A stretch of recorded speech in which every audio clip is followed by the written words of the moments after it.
This is Fantology. You may have heard of us. All right, what's up, world builders? This is Steven, your host with Fantology. I have Josh and Jake with me this evening, and we're talking about world building once again, if you couldn't get that from the little intro there. A couple of weeks ago, we did one of these episodes where I was the one getting grilled about some of my story ideas, and now we're flipping that back around, and Jake is going to be the grilly. What would you say? The one who is being grilled. Anyway, we're gonna ask you some questions, Jake. That's what's gonna happen. Okay. Yeah, I think your story has a much more fleshed out story and plot to it.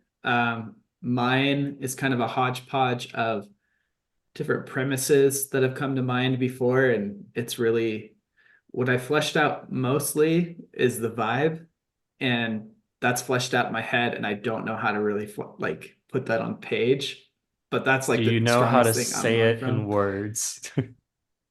Well, um, For the sake of this podcast, we're hoping you can say it in words. yeah, that's that. We'll see if we can get there. We'll see. I can't. Okay. I can't. I don't know if Jake, I can just say it, but hopefully after this episode, you guys will understand you, it. you have a blank canvas behind you, Jake. Do you have like some buckets of paint and like some raw Yeah. materials that you're going to use to prepare a piece of art that will help convey the vibes of your story? Is that what this is going to be?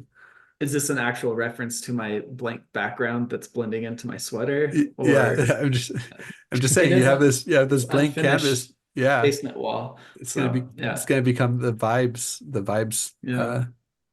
center.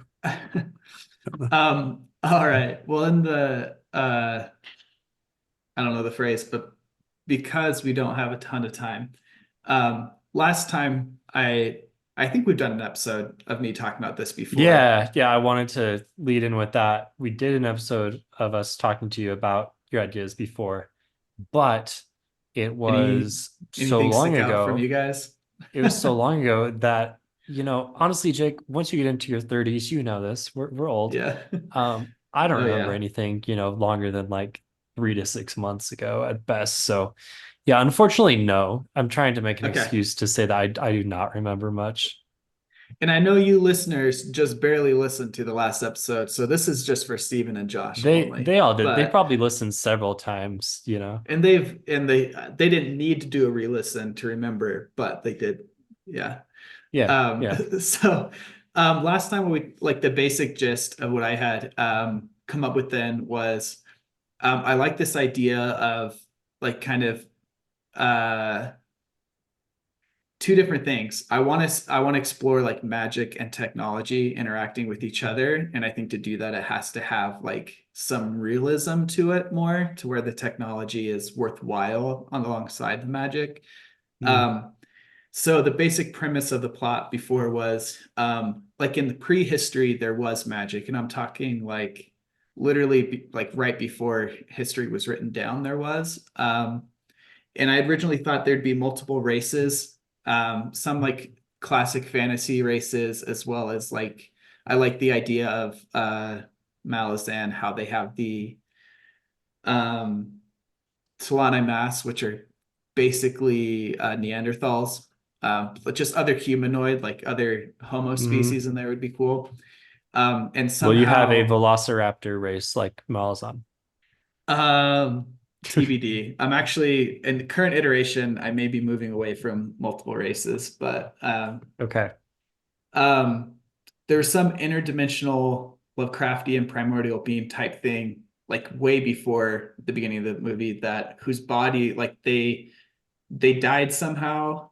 Death is like it's not like death the way we know it. It's like because it's so out there, and their huge interdimensional body laid across the universe, and that is kind of the basis of how different realities or dimensions were able to connect to each other. Like Mm. their corpse created these pathways between worlds.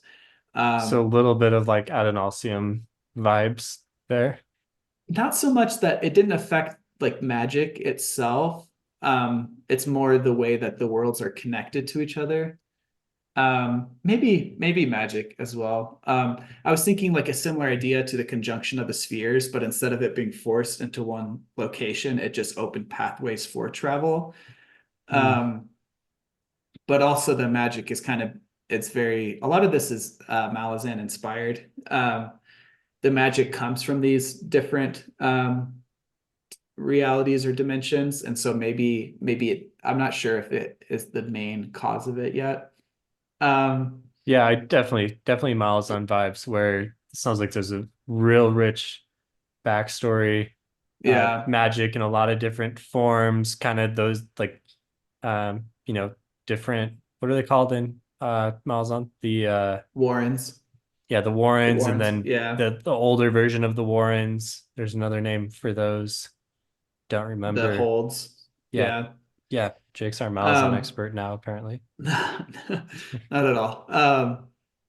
But and so before like history started, somehow magic was turned off, and it was an intentional event.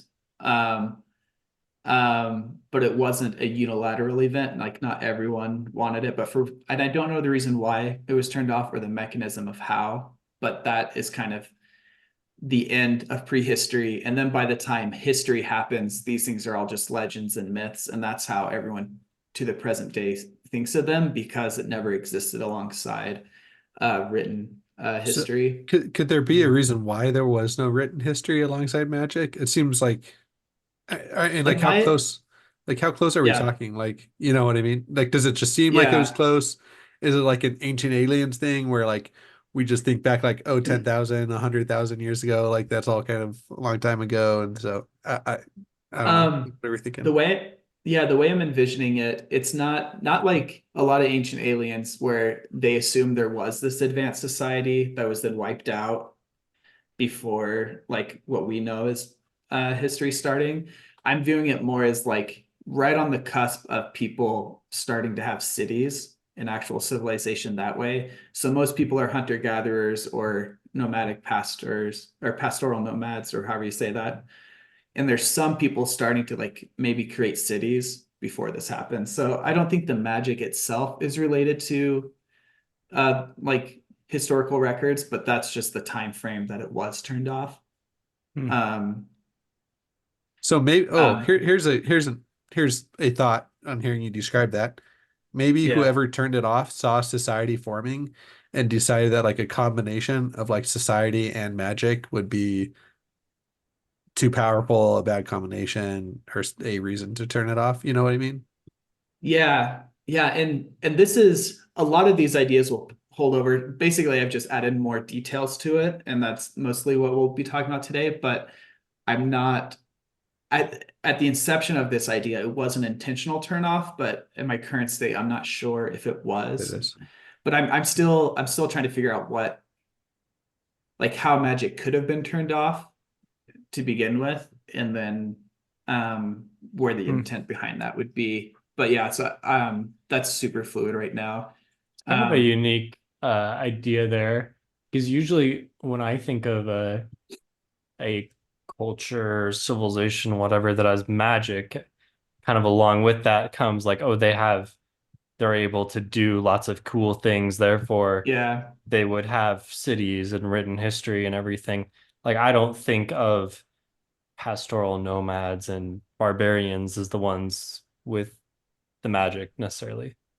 Yeah, a lot of the inspiration was from I uh like three historical like YouTube things I love diving down are like religion and an anthropological aspect, a language, and then just early civilization. And so I was thinking more along the lines of like the earliest records we have in our world of like worship starting to form, Mm. and that kind of being like what would be the magic here.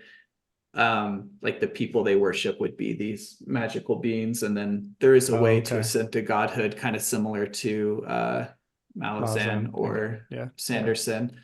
um so yeah, that's how I was viewing it, and I've always just liked the idea of like what a crazy time to have lived as a human, where you're a hunter gatherer, but if you go for far enough, like west or east or whatever, you find a city, and like, what does a city look like to a hunter-gatherer? You know what I mean? It'd be such a foreign concept to like, and I could be incorrect here, but I think that's kind of how a lot of early civilization was. You know, there were like cities and civilizations in concentrated areas, but the majority of the human race at that time was still living very nomadic or very hunter-gatherer lifestyles. And I just think that's like how alien would that look to each society, you know?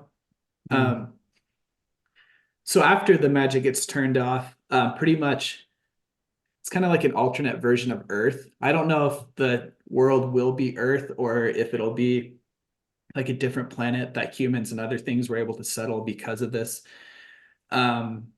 traveling ability. But yeah, so alternate history of Earth basically that advanced to a cyberpunk dystopia, and that's the kind of setting that the novel will take place in. And so all this stuff in the past are just like, it's like the same way we view, you know, past civilizations and histories as well. Okay, so the actual story that you're envisioning takes place in kind of near future. Near future, yeah. Like somewhat of a typical like sci-fi. Yeah. Trying to think of pretty... like what movie you're like, what vibes are you getting at, since you said the vibes were the thing you wanted to convey. Yeah. Real quick, before you answer that, I just want to point out, listeners, in the previous episode, Jake has said that he in fact has not read Yumi and the painter. What the Yumi and the I haven't read any of the secret projects. You mean the Nightmare Painter, Josh? You mean the Nightmare Painter? Just because, you know, that has a very similar kind of structure that Jake is interesting painting. Yeah, that is interesting. I have been I'm not going to get this story out anytime soon, but I have been feeling the urge to get it out before Era 3 of Mistborn, just because I know it's going to have similar well, service I mean, level that's coming out. Sanderson put out his, you know, whole timeline with the State of the Sanderson Act came out today. So you've got until like, I think 2028 or something is when he's planning on starting to drop 4 years. Okay. Something around there. Yeah. 3 or 4 years. And I think he's planning on writing the whole trilogy before he releases it. So you've got you've got him finishing up Stormlight 5 and writing the whole trilogy and probably a couple other books. To beat him. That's an interesting, man. I have, as far as once we dive into plot, as far as plot goes, I have basically up until the introduction of what the main conflict is. And part of me is like, could you stretch that into a book 1, you know, and just have it end on this cliffhanger? Or do I really just have like a quarter of a book here? In terms of practicalities, Jake, what I would recommend doing with that is trying to write like a novella with that first chapter. Yeah. Or with that first part. And try and structure it like a novella. And then you can say, okay, now do I want to try and finish this book? Or do I want to just... Do I need to flesh it out or just keep it as is? Yeah. Yeah. I think Daniel Green kind of did that with his first book that he released. What was that one called? We reviewed it. Yeah. I wanted to read the sequel to that. I never did. Breach of Peace. Breach of Peace. Peace. That was... Dang, Steven. That was really good. Oh, yeah. We haven't not read the sequel, but yes. Is the sequel like Neon Ghost or something like that? Is that the sequel? Neon Ghost is a book, but I don't know if it is like that's something else that he's like connected to. Anyway, yeah, keep on going. I know. I'm sorry, Daniel Green. I know you're watching this, and I know we're disappointing you right now, letting you down. Hey, come on. I was able to pull out the name of his book. Like, that's not bad. Yeah, it's the Neon Ghost part that we're letting him down on. Well, yeah. I can't get all the details, right? I mean, I couldn't even come up with the names of the basic magic pathways in Malazan. So yeah, that shows you what I remember. As I go about describing this, like, let me know how similar it is to Malazan. If it's too much, you know, a lot of this is inspired by my current understanding of Malazan, as well as my current understanding of what Malazan isn't. And so I might be thinking I'm leaning into differences that could end up in similarities later. It sounds, but we obviously haven't heard the whole spiel yet, but it sounds fairly unique because you're talking about setting the book in a more sci-fi near future type setting, which is Yeah. obviously not Malazan. So, I mean, you've got the similar backstory, maybe, but I mean, the backstory, it's, Yeah, it's more, I epic, think it's, epic history of magic, right? Like that's in a lot of stories. yeah. All right. Well, diving in then. So the current setting is a cyberpunk megacity. In terms of vibes, you guys were asking, I'm thinking very much like Akira or Blade Runner or Cyberpunk, the TTRPG. Um, um, Is and that again, the CD Projekt Red game? yeah, it's based off of its own. The There's game. like a tabletop game, Oh, really? Okay. Cyberpunk. Oh, Yeah. cool. I didn't know that. Um, in terms of vibes, I want there to be like this really big sense of like hopelessness and kind of like nihilism and apathy, which I think goes very well with most cyberpunk stories. I've been trying to like look into like what are like, I don't want to just take the cyberpunk aesthetic. I want it to be like a true story along that vein. So I've been trying to look into like what are the main like literary purposes of those types of stories, and explore this similar types of themes while meshing it with fantasy. Okay. So it's like this typical corporatocracy, if that's a word. You know, corporations run everything. There are politicians, but they're all owned by corporations. All the nations are basically owned by corporations, and that's how things function. Um, and so the main character who, yeah, I think this person will be the main character. I don't have names for anybody either. So I literally wrote character A in the notes here. So if you guys come up with the name for me on the fly, we'll use Names it. are hard. Yeah. Yeah. Um, I feel like now it has to but start with an A though. A. Adam, I guess. The, the number one name with an A. Adam, Um, okay. The origin. so First man. so he's living in this setting, the society, and he's kind of like over all of the like the despair in the city and the corruption and all of that. And so he's trying to find ways to rebel against that. I'm thinking like a very like punk rock type vibe of like um rebellion against like raging Okay. against the machine that way. And I think he's someone who's just starting to realize like maybe he should make a difference. Like there's got to be some catalyst in his life to like make him, or maybe he's just always been this way, trying to fight the system. Um, but the impetus for him being involved in this story is he starts to have these haunting nightmares. And I really want to lean into, I would love it to be spooky, like Stephen King, eerie, spooky.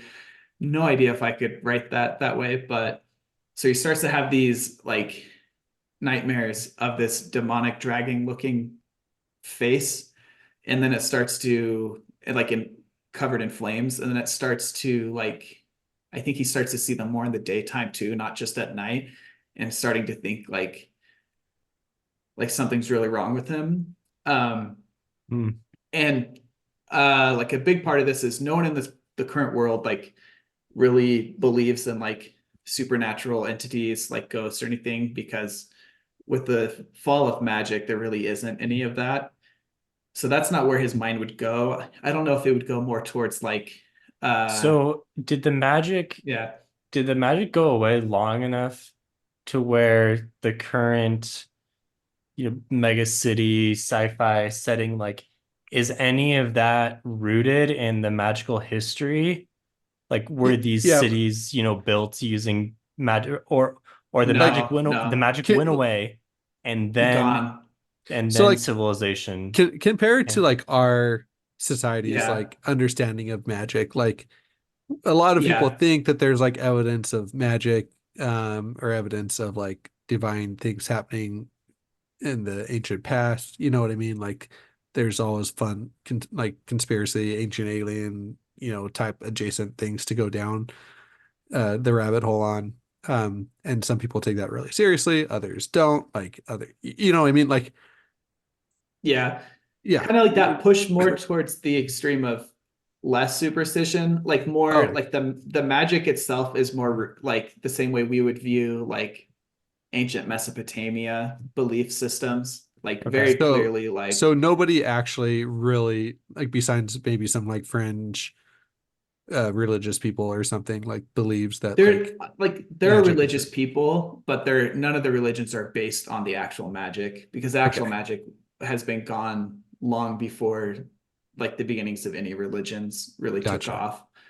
Okay. Um, So it's kind so of, yeah, it's even like less superstitious than our society, less magic yeah, oriented, even though yeah, I'm imagining like our society, like near future, like 100 years in the okay. future So kind like of even more thing. secular, less Yeah, superstitious. Okay, cool. following similar trends. I guess my So he, question, and you're probably going towards this, is why does the magical history matter for the story you're trying yeah, to tell?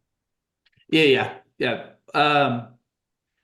Yeah, we'll get there. Yeah, so, Basically, sorry to jump the gun. spoiler. Yeah. No, yeah, spoiler to like the main like conflict I see. I made a note here that like as the story moves forward, I see um basically old powerful magic users who would be like the equivalents of like ascendants or gods um are still alive, but they have been, when magic was removed from the world, they weren't able to access this reality either. But once magic comes back, which it will, towards the beginning of the book, then they come back, and then it's like it's this power play of old magic users trying to understand the current state of the world to exert their power over it, as Mm. well as new magic users discovering magic for the first time and trying to take advantage of that, as well as other people who are just non-magical at all, like don't have any abilities that way, trying to exert dominance over like this evolving political landscape, basically. Like the way Mm. the city has been for so long is it's been very status quo, almost Big Brother-ish. Not that like there's a Big Brother entity, but the corporations have ruled it for so long that it's very, there's not been a lot of change. It's been very much this corporation ruled it, and that corporation might be acquisitioned by another or acquired by another, and but basically it's the same main power plays. But with this happening, with magic returning to the world, then there's a big shift and shakeup in the and like who are the big players here. So that's why magic is important to one degree. Another Yeah, is no, with I think the, that's cool, interesting conflict. So I and I want guess, to, yeah, go ahead. yeah, is it going to be more of a like a large scale story of, we're following all these groups, or is it more character focused on Adam and his journey? Yeah, Like, you mentioned Blade Runner. I actually haven't seen the original Blade Runner, but I did see Blade Runner 2049. And, that's like just very focused on kind of the few characters and their journey yeah. through, right? I think it would focus more on a few characters. Um, but I think that will really kind of depend on when I start writing, like what I find my strengths to be Mm, to be. yeah, yeah. If I don't feel like I can write like Abercrombie to one extreme, then I might pull back and have to just be more like Steven Erikson, where it is more it's less arcs of individual Right. characters as much as world events. Um, so the way Adam is connected to all this is he's being haunted. I'm just going to do full spoilers. I know you didn't do it on yours, but I feel like I need to in order to get Okay. Yeah, yeah. creative juices and flowing going. Yeah. Feedback. So he thinks he's being haunted by this thing. He doesn't know what it is. He doesn't know if he's like been drugged or if it has something to do with like a virus in his cyberware, like that kind of stuff. But then after like trying to figure out what it is, or like at some point, some sort of like, again, I would really like this to be spooky. Like he inadvertently triggers some ritual where, and I'm stealing this from our Descent into Avernus campaign character I created. The Okay. Yeah, yeah, demonic yeah. Wow. dragon looking thing that has been haunting him. He has this full like out of body experience with it, and it is talking to him, and he doesn't really understand fully what it wants or what it's saying. But in like a flash of lightning, his whole body is converted into like metal. He has like a metallic body. And at this point, he's basically been chosen as like the avatar, not avatar, but the representative of the entity that had been haunting him. And this entity, are you gonna, or do you want to keep that secret, or is I'm assuming No, this we is can like skip one of that. the this is one of the gods that is This is been awakened. so. I see the magic system as very, very similar to Malazan, where there's like you gain so much power that you reach a point where if that you could ascend to godhood. And I do think I want worship to be necessary for it. You can just be powerful with magic, but in order to become a god, you need the worship. And in that way, I think it'll even the playing field for when old gods come back. They don't have any worshipers, so they've been downgraded a bit. They still have their magic prowess, but they don't have the worship. So I haven't figured out the magic system in that way, like what causes that, but there's some transfer of power via Maybe it's like the combination of like ability versus power. Like they still have the ability to like yeah. like say maybe one is like transforming like one material to another. Like they can still have the ability to do that, but the power scale of what they can do with Yeah. that is like really downgraded or something. I don't know. Yeah, exactly. And the magic itself at base form is just chaos.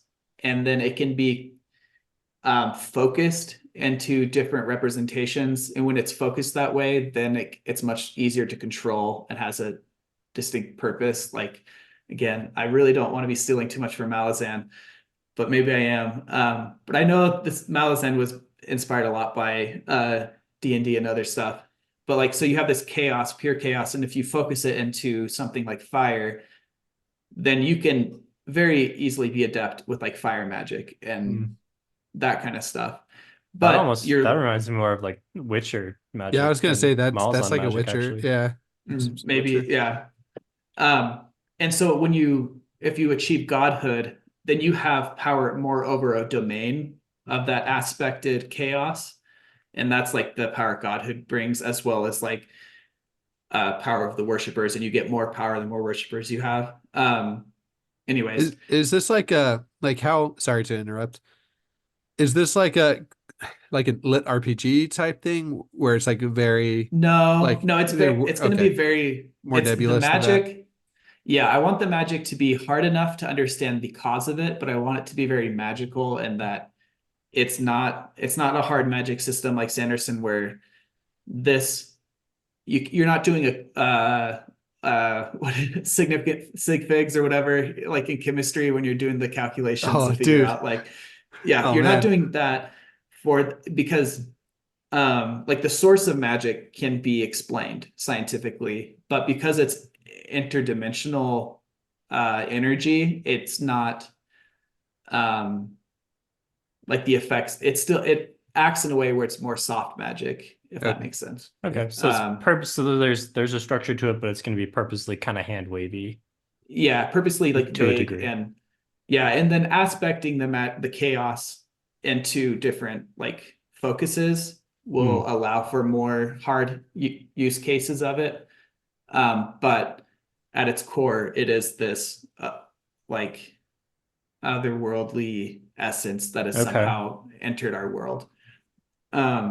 So I explained that to say most of the gods were human or mortals at first. I'm not sure if I'm going to have anything more than humans at this point. I'm not sure how that would really work with the cyberpunk feel. But this dragon god entity, he is more on the level of the original Lovecraftian primordial being whose body created these interconnected worlds. It's more on that level. And its main focus is to affect change in people and help things reach their potential. Like, so it's like a very neutral being, but that's its main, I guess, domain or goal. I have this idea of a soul forge that I really want to explore, like the whole determinism, free will thing. And Okay. I have this idea. There's the soul forge can create this like fire, uh, similar to like the fire in Lord of the Rings, that gives actual free will to people, and like more free will, and maybe a little similar to like breaths, and that it's a little more like oomph to your existence. Anyways, this dragon entity, manages this. And I haven't decided if he created it or if stumbled upon it. I want this forge to be kind of Black Tower-ish or Dark Tower-ish, where it's just outside of all realities, but connected to all of them. And I don't know if this dragon creature entity created it, but he has managed it. Um, Also, and I don't know if this is tied to if this is like at the same moment as magic leaving coming back, but that forge was turned off, which has led to the despair and like the way human society has developed, or mortal society has developed in the world. And so his goal, or its goal, is to get that fire in people again. And that's why he's chosen this person, Adam, that we're calling him, to be basically his like mortal sword to copy So Miles in once is again. this, yeah, right. Um, is this dragon god, is this like a force of good, or is it just kind of a dispassionate, Just trying to get people to reach their potential, which will often be kind of a painful yeah, thing?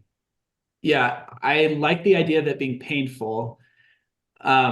But I don't know if it's truly just neutral or if it's more neutral good, because I don't think like potential is so open-ended. Like you could be the potential to be Right. good or bad.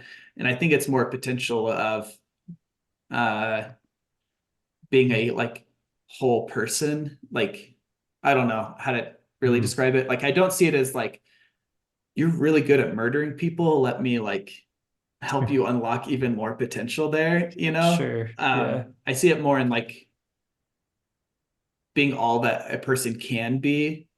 So, but more dispassionate. So if that change is going to cause pain, that is nothing on Mm, its mind at all. It's more focused on the change itself. I had the forge idea when I first thought of it as kind of like that refining fire, like purifying metals, and but he's purifying souls. That's mm, its like domain. So the metal, its connection to metal, which is why thematically, when it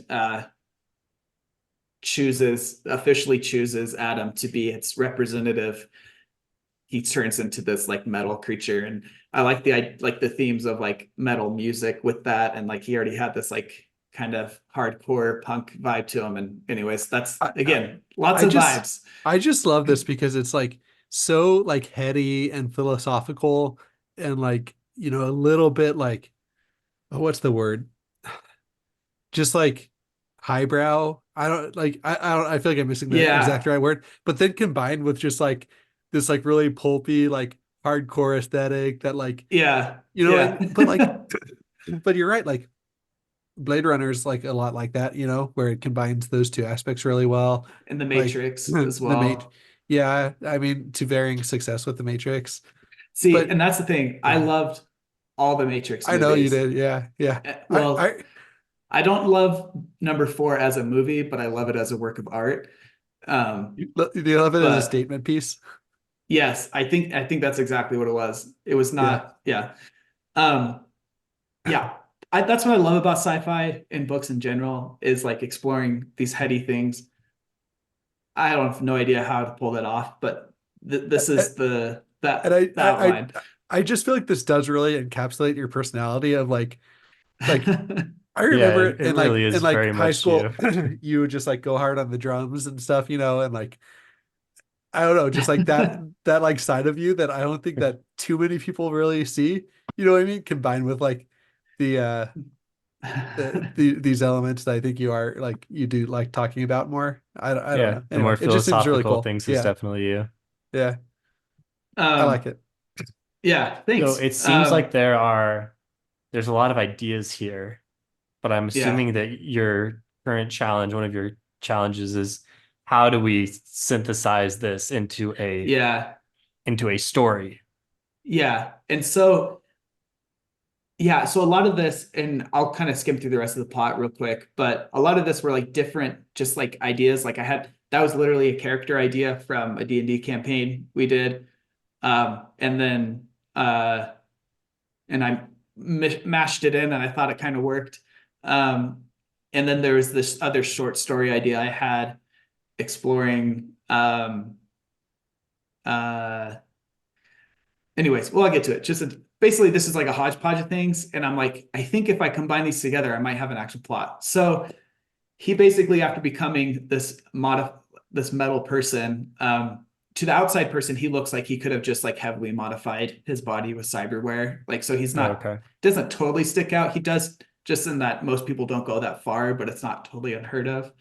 But it'd be like Um, somebody like kind of covered with tattoos of like, oh yeah, yeah, like yeah, I know that that's possible, but like you don't see it very often, or like you didn't really know that. yeah, Yeah, okay, got it. But maybe there yeah, could be a exactly. scene where, like, upon closer examination of the other characters, like, wait a second, like this is not, standard issue. What is going on with you? Type thing. Yeah, and there's going to be a magical element to it, and his plot will be, as a reader, you're not supposed to know whether he is good or bad now. Like you don't know. Like you just have experienced these visions with him, and they're Hmm. scary and intimidating, and then all of a sudden, he's acting in a way where you're like, is he being controlled? If he is he doing good or bad? So that's basically the rest of Okay. his plot line for now. So it sounds like Um, you would write this in kind of obviously a third person, kind of a yeah, very third person. dispassionate tone of like, here is Adam, here's what he's doing. All of a sudden he, is going through these things and he seems very different. It kind of like three body problem type vibes in terms of tone is what I'm thinking of. Yeah, probably. I feel like that's a good. I want to strike like a horror slash sci-fi feel with a lot of this. Yeah. And I think that goes well with a lot of that. I think Um, similar, like you said, like a Stephen King, where a lot of it is kind of dispassionate, but then like you'll kind of get super far into the head of the character, the main character or something, like yeah, kind of I out of want you to nowhere. still have. Yeah, I want you to still have glimpses of his viewpoint or like his Yeah. character. Like he's still like he's being nonstop haunted by this entity now. Like always in communication and connection with it, and it's still terrifying. But he is acting on its will, and I want it to be vague whether that's good or bad and whether he's actually wanting to or not. Um, and then separate from this, we kind of covered it. Old gods start appearing again with magic coming back into the world. I'm toying with the idea of like the like ancient gods of life and death as being main POVs. I think that'd be an interesting thing, like discovering Mm. like what is life at this point, and like anyways, and with that, with magic coming back and like death coming back, then I like the idea of these like things like ghosts are now in the real world again. Um, and so like people are being like are seeing things they don't know how to comprehend them. And Have then the either of you main guys read American Gods? Neil Gaiman? no, I've heard I it's feel really good though. Yeah, neither have I, but I mean, from what I understand of it, I feel like there's some vibes that are similar to what you're talking about, where you have like the gods that are kind of like meshed into modern Yeah, society. yeah, Could kind be of interesting. they're pretty Olympian, right? I think. Yeah, I think, yeah, in that Yeah. book, I believe they are. In terms of like yeah, which yeah. Um and then But the I separate mean, main you're talking about gods of life and death. Like most like ancient pantheons kind of cover you know, the yeah, standard forces of nature. yeah. Um the other subplot or plot would be and this was like again hodgepodge of another idea I had. I think it works though. Um there are these researchers who are focused on trying to develop like a true AI where it's like I think AI is a big word in the past couple of years. And at this point in society, I feel like they've perfected like the chat GPT type stuff and things like that, but it's not true sentience. And those are themes I want to explore, like what would make something truly sentient or not. Anyways, these researchers are trying to do that, and their way to go about it is they want to build the physical vessel for the intelligence first, kind of like instead of training a model, it's more creating like a brain that could be like in their minds usable without training. I don't know enough about biology to know like the difference there. Anyways, that's their main goal. So they're And creating some brain or some physical like an physical vessel that's going to be plugged yeah. in to the AI that they're developing, and it's going to. Well, So they're not developing software. They're just developing the hardware to try okay. to try But to this could almost be like a different type of god and magic. well, that's where it goes. Lots of things are competing for control of this new technology. There's like anti-technology groups. There's just corporations who want it. There's like speaking of religions, there's like a cult of technology that wants it. And then there's and I'm not sure if that cult of technology should be co-opted by a returning god yet, or if it is just completely separate from magic. But the other thing is there's another like outside entity on the same level as the dragon god thing. And it's the one that eventually actually gets control of it. And I want this to really feel like the machine has been possessed by some demon or devil. Like that's like the unknowing and like off-putting. What did I put here? I wanted it to feel I don't know if it's like truly evil or just like so different. So like kind of like the Aelfin and Eilfin, where it's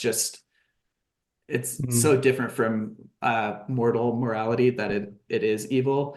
And I want this to play as like Roko's Basilisk, if you guys know that Yeah. that thought experiment. It's fun. It's pretty dumb, but it's fun. Just that at some point in the It turned future, into a spiral for like 20 minutes, and then I was like, oh wait, no, I mean, yeah, there's no point about spiraling about, but yeah. yeah. So basically, someone had this theory that like at some point in the future, we're going to create true AI, and when that happens, they're probably going to enslave the human race, and they're probably going to reward those who helped bring its rise and punish those that didn't. And then something about it might have access to time travel or something. So you knowing about it now means that if you don't help create its existence, that Yeah. you will be punished or your descendants will be. Well, So now that I've told you about it, you have to act on it one way or the other. it's also kind of That's like the prisoner's dilemma of like, well, if yeah. nobody helps it, then it might not come to fruition. But if you don't But if help one it, person does, yeah, if one person does, then now everybody yeah, should. Yeah. It kind of combines like every kind of yeah. philosophical like Okay. tailspin into like one. So I want this like outside entity. I want it to be like the main villain, and it to be like kind of like, okay, I've been brought into this new world, and I'm going to kind of wreak havoc. And I don't know. I like the idea of it not really having motivations that are comprehensible by the main players. That it's just a otherworldly force that is here.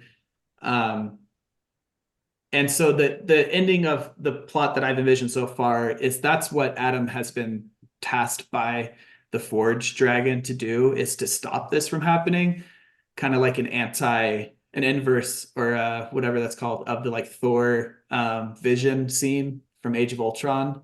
Instead of Thor coming in and turning on the machine, this Adam guy will come in to try to stop it, but fail. Everyone's going to fail other than this outside entity, and it's going to try to all of like the negatives of like living in this hyper corporation technological society. It's going to try to like, I think it's going to focus on building those and making those worse. And then So yeah, everything's going to kind of converge at the end. That's like where I see the climax of the story as I envision it now, is them all converging on this thing. They lose, but at the end, also they realize that a true artificial sentience has come to being. And I want it to be vague about whether it came to being because of the hardware they built and it was like the original, like the sentience that came from it, or whether it has to do with magic coming back and that it is like new life, like coalescing among this like intelligence. Anyways, and then it's going to like kind of fight for control of it as well, but then be defeated and have to escape out into like the interwebs of the society to be later So explored. is this something that like the gods could like not have as much power over because it's not like a organic thing, or like is it gonna be in Uh, opposition to the gods, or I think it'll be just another intelligent life form. okay. Well, I don't know if life form, but another intelligence. I like the idea of exploring like this god of life, viewing this or in like other like artificial intelligence and viewing it like trying to come to terms with like, is this part of my domain? Like, are they considered living, but at the same level as like a rat is living? You know what I mean? Or like, and trying to explore Mhm. that relationship with the technology. And I kind of view this true sentient artificial intelligence being like the kind of like the savior of the technology that's being abused in some ways, being its like main uh, like protector or something. But I feel like you have a lot of big ideas sketched out. Like you could take these things and write multiple books, and yeah, or but you could, it's write a short story. Like really, at this point, yeah. it's like up to you to see how you want to fill in all the gaps to get from thing to thing that you're envisioning. Yeah, I have like a start and end, but the end, like I said, I don't know if it's an end that would take up a full book. Maybe a novella, like Josh said. And then from there, I don't really know. I don't know where I want to take it. It's not like I have this overarching idea of like the epic Yeah. will span this whole conflict. From there, I want it to really be okay, now we have a bunch of players in new like factions, and there's going to be struggles for power. But also, I do have a name for it, which I Okay. took. There is this story, a true life story that is super sad, of a family in Brazil in a junkyard finding a radioactive piece of some old medical equipment and thinking it was really cool. They opened it and had this like shiny blue powder inside, and then they all died horrifically from radiation poisoning because they didn't. Anyways, that piece is known as the demon core because they thought it was this beautiful thing, and then everyone started getting sick, and they thought like they didn't know why. Anyway, Mm. so I thought demon core would be a cool name for the series, referring to that other like outside entity that takes control of No, the that is a cool name. I like it. anyways, Demon Core. that is that. um I know we're kind of at time, but The Demon Core by Jake. by So that's Jake, your that's the series title is what you're envisioning. And then or the you book, I don't know. or the book. Yeah, Maybe it's a single book. yeah, Yeah. yeah, yeah. Nice. Yeah. um Yeah, I think this is interesting. I mean, you're approaching it from a different way than I've been approaching my ideas, where I'm like starting with a character and trying to like get real deep into this character and like build everything you have like a off clear of arc them. with your character. Yeah, Yeah. and you're more like here's the big ideas and the themes, and here's what I want to get to and accomplish, but the middle part needs to be filled in. So if we can just Yeah. combine our two approaches into one, we could have a book. Although the combination of our two ideas would create a probably pretty bad book, so it's probably best that we Yeah. keep our set of Yeah. ideas separate for now. I think I have fun coming up with like premises, and I think you can tell these are a bunch of premises that I've like hodgepodge together into maybe some sort of plot. But yeah, the actual like writing like plotting would be a struggle. I might have to go very much Gardner route in order to get some sense of the story structure. Yeah. But Well, cool. Thanks for walking us through all that. If you are interested in hearing about the Demon Core by Jake, hop on our Discord. We have a channel to talk about world building and stuff like that. So, if you have ideas or if you have any suggestions for our world building attempts, we would love to hear them. The invites to our Discord are in the episode descriptions. And of course, we have other episodes about all kinds of different fantasy books and TV shows and all that stuff. So thanks for watching, listening. See you guys next time. thanks, guys. Thanks.